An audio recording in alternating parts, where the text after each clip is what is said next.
It was a busy schedule in the NBA on Wednesday night as Dasani and Powerade welcome you to the NBA segment. Nikola Jokic again put up MVP numbers.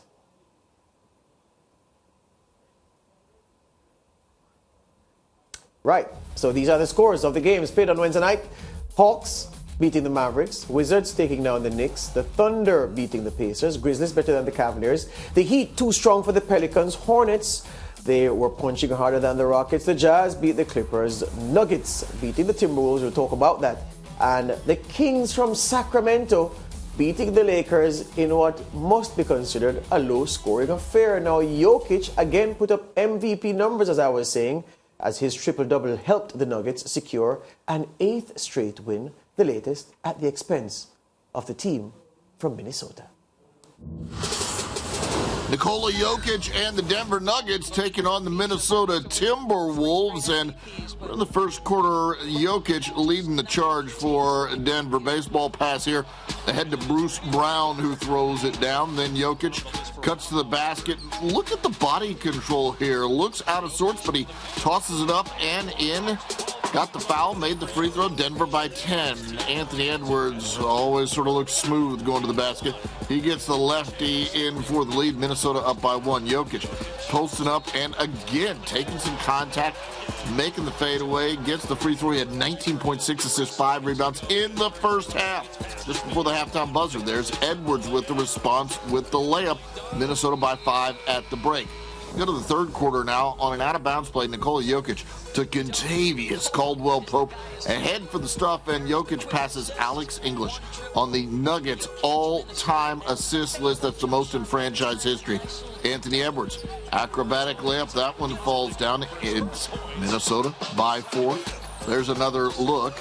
Jaden McDaniels now blocks a shot attempt of Jamal Murray, his third block of the night. And on the other end, there he is again, knocking down the corner 3. Minnesota by 8. Later, though, it's guess who? The two-time defending MVP, just slowly, patiently working himself inside, gets the jump hook. Then he gets the rebound and finds Aaron Gordon, who goes up and stuffs that one home. And Minnesota's up 111 to 109. Naz Reid drives and spins and hits the lefty hook. That's beautiful. Minnesota by 4. But Jamal Murray pulling up and hitting the 3 for the tie here. That's wonderfully done. Then you see the Nuggets going to Murray again. And Denver's up by 2. Then it's Jokic over to Gordon for the stuff, and just too much from Denver. They go on to get the win. Jokic a triple-double, 31 points, 11 rebounds, 13 assists. Your final score, 122 to 118. Yeah, so our NBA expert, Alistair Albert, joins us now. Good afternoon, Alistair. It's nice to be on again with you. Talking about Nikola Jokic. Yes, sir. But before we even go to Jokic specifically, is there anything new at all you learned about the Nuggets last night in that performance? Not specifically, but one thing that really stood out for me was the consistently inconsistent play of Michael Porter Jr. Now, of course, they won the game, which is, obviously what you want to kind of get the W in the column at the end. But, he had a subpar game where he had something like 6 points or 6 points or something like that. And, I think since he's been in the NBA, it's been a bit of a slog for him trying to kind of get that consistency and finding where he's in his best spots and everything. He seems to be a really good outside shooter, uses his size very well, and I think that coming over of Aaron Gordon, there's a little bit of a correlation between sometimes when Aaron Gordon plays good and taking away shots from him kind of affects his play as well. But he needs to kind of find his way within this team. But apart from that, the team is just moving along, and it's been really consistent as well. The wins that are coming through, and Nikola Jokic just dominating the stat sheet to kind of push his team through to the win. So that's what the two things that stood out for me. Hear me now on Jamal Murray, because we all remember the COVID season when the Lakers won and how good Jamal Murray was. There was no highlight reel that he was not on, and not only was he on the highlight reels, he was high up on the highlight reels. And then a serious injury came, and he has not looked the same player since. But since this season, there have been glimpses that he's getting back there. And I want to ask you, I remember years ago when Victor Oladipo at the Pacers, I remember he absolutely fried LeBron and company in a playoff series. When you remember that period when he would take the ball up the floor, take a couple steps back, and then run at you, and you didn't know if he was going to drive all the way to the hoop or pull up and shoot, and he was unstoppable. Then the injury came, and he wasn't quite the same since. And I'm fretting if that's going to be the way of Jamal Murray, because you never can tell when players get these big injuries what's going to happen to them on the other side.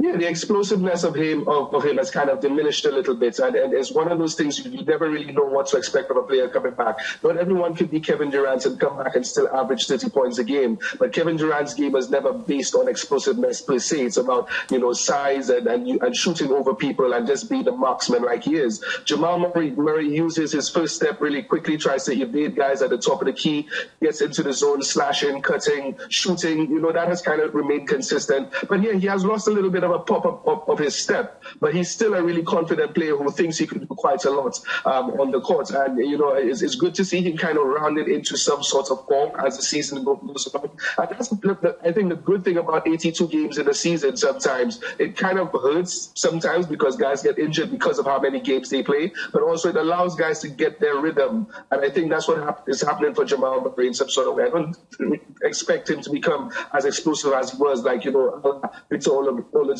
in that comparison that you made, but he could still be a very impactful player. Last night, of course, having 28 points and coming up big, for his team as well. So yeah, he's going to do good, and I hope he just continues in this way with alongside Nikola Jokic and pushing the team through.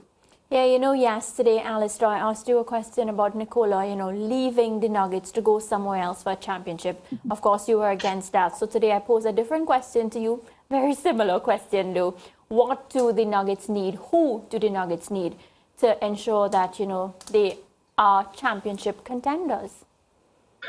Well, that's a really interesting question, and I think what they've tried to do the last couple of seasons was to try to get a big man just as insurance, just in case something happened to Nikola Jokic. If he at all got injured, he seems to be a really durable player, but they always try to have a backup for him. Whether it be DeMarcus Cousins, this year they brought in DeAndre Jordan. There's no one to kind of fill in the amount of offensive production that Nikola Jokic brings to that team, and once he's out, that's kind of it anyway. But what I think they need is just I can't even really think at the top of my head right now, but I think it's just having guys, guards who could create baskets for themselves. I think what you see with Nikola Jokic is, of course, the creation of offense, the ability to pass. So maybe another points creating playmaker on the wings as well, possibly to kind of take the strain away from him potentially.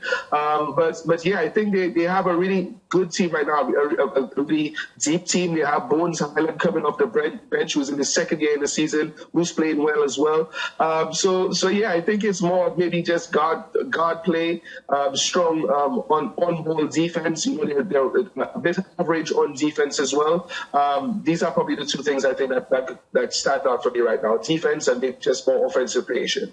Yeah, all right. The Nuggets aren't the only form team in the NBA. You know that very well. The Grizzlies tied a franchise record with their 11th straight win.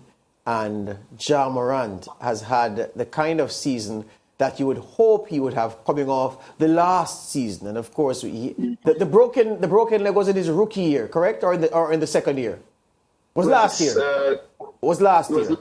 Last year he had an injury in the postseason. Right, so that wasn't the rookie year, right? So you wanted to see what he would become after that. And it's funny we talk about injuries. The greatest of them all broke his foot, we forget, in his second season, and came back from that and became the player we all know. The players who break bones come back normal, but the players with muscle injury, with tendon issues, ligament issues, those are the ones that are never quite the same. When we talk about explosive players who weren't quite the same, the best example of all is Derrick Rose, from MVP to also ran after those knee injuries. But anyway, Ja Morant the human highlight reel, the nowadays Dominique Wilkins. I mean, when I was in high school, Dominique Wilkins was the man who you always wanted to see. Ja Morant is that guy that you always wanted to see. But is his game rounded enough, and is his play substantive enough? And I'm talking on both sides of the ball, offense and defense.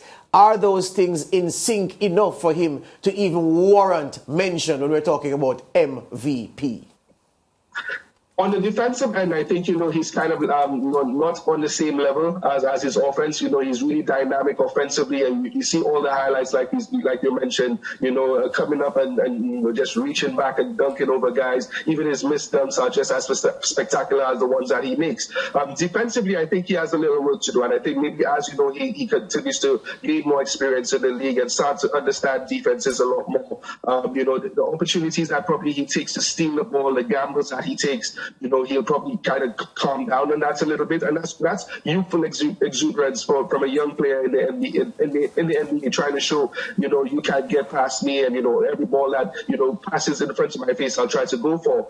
So it's hopefully his defensive capabilities round up just as quickly as his offense. And offensively, the guy is just remarkable. He's doing all sorts of things, averaging 27 points, 5 rebounds and 7.9 assists this season.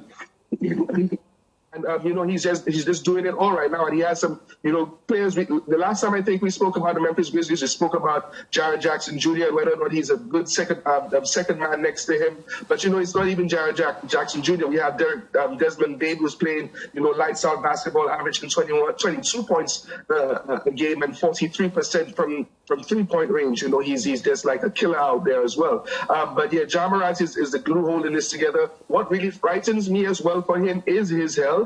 He plays with this reckless abandon, going at anyone who's in front of him. He had a social media post recently. He said he told guys, if you want to end up viral, just jump with me. That's his mentality, and I think that is entertaining, but also very concerning as well. And I just hope he can preserve himself as he continues to move forward. And as you say, concerning, I was looking at the betting odds today, and people still don't have a lot of faith or love for the Grizzlies. They like Ja Morant, but when it comes to betting to win the title, barely any bets on the Grizzlies. Yeah, it's weird that you bring that up, because I was thinking about them as well, and I'm thinking to myself, do I really trust them to kind of get far and be an actual title contender? Everything on paper says that, they should be there. Top 10 in offensive rating, top 10 in defensive rating, what it is, second in the league in blocks, 7th in steals. They have tremendous numbers that connote a title contender. And once they could translate that into the postseason, they could have quite a lot of success with that. But what always kind of really concerns me about them as well is the health issue, like I mentioned, but also their ability to be composed and remain poised. This exuberance and wanting to show everyone that, we're coming after you. We're coming after you, your strength in numbers, Golden State. We're going to show you we're next and all of that. All that's great. But, that sometimes leads them to kind of make out of ill-advised and out of character, mistakes on the court that kind of cost them games as well, crucial games. So, what I really am afraid for them, and what I kind of sometimes overlook them when we talk about title contenders, is that composure. What's his name? Dylan Brooks. He's an outstanding defensive player, but sometimes he gets a little ahead of himself and he gets in foul trouble and all that sort of stuff. So that's what we have to look for, that youthfulness. I'm not holding them back in their composure and just kind of doing everything else and balancing it all out. Excellent. Very well done to have squeezed all of that into the time, my friend. You're an expert. Thank you very much, and we'll talk again soon. All right, see you guys next time. All right, Alistair Albert there, our NBA analyst, our expert analyst, with his perspective on the Grizzlies and the Nuggets. Just before we leave, viewers in TNT, here's your chance to play our Take Your Shot promotion and win a trip for two to attend the 2023 All-Star Weekend in Utah. Watch the NBA live on SportsMax for a chance to scan the QR code for more information on how to participate. The promotion, which began November 28th last year, ends tomorrow, Friday. Tonight is your final chance, or this evening if you prefer, This evening is your final chance, or presents your final chance to watch before Friday's deadline. There'll be 3 games on your home of champions. They don't play matches in the NBA, they only play games. The Warriors against the Celtics, 8:30 p.m. Eastern Caribbean time. The Nets against the Suns, 11 p.m. Eastern Caribbean time, Sportsmax 2. And the 10 o'clock game on Sportsmax, 11 p.m. outside Jamaica, the 76ers and the Blazers.